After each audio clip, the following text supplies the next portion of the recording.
দামেস্কের শহরে সহল বিন হানজালা রাদিয়াল্লাহু তাআলা আনহু নামে এক সাহাবী বাস করিতেন। লোকজনের সহিত মেলামেশা না করিয়া শুধু নামাজ, তাসবিহ, তাহলিল ইত্যাদিতে লিপ্ত থাকিতেন। মসজিদে আসা যাওয়া করিতেন। বিখ্যাত সাহাবী হযরত আবু দারদা রাদিয়াল্লাহু তাআলা আনহু তাহার আসা যাওয়ার পথেই থাকিতেন।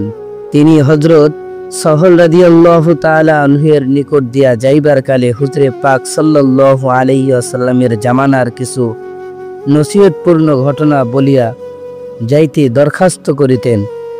তিনি তাহাই করিতেন।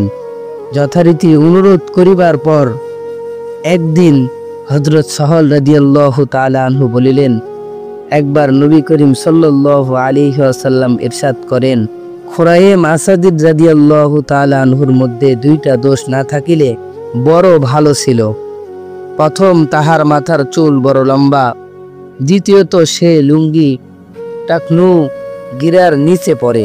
মানুষের মারফতে এই কথা শুনিতে পাইয়া তিনি চাকু দিয়া কানের নিচের চুল কাটিয়া ফেলিলেন এবং টাকনু গিরার অনেক উপরে লুঙ্গি পরিতে লাগিলেন।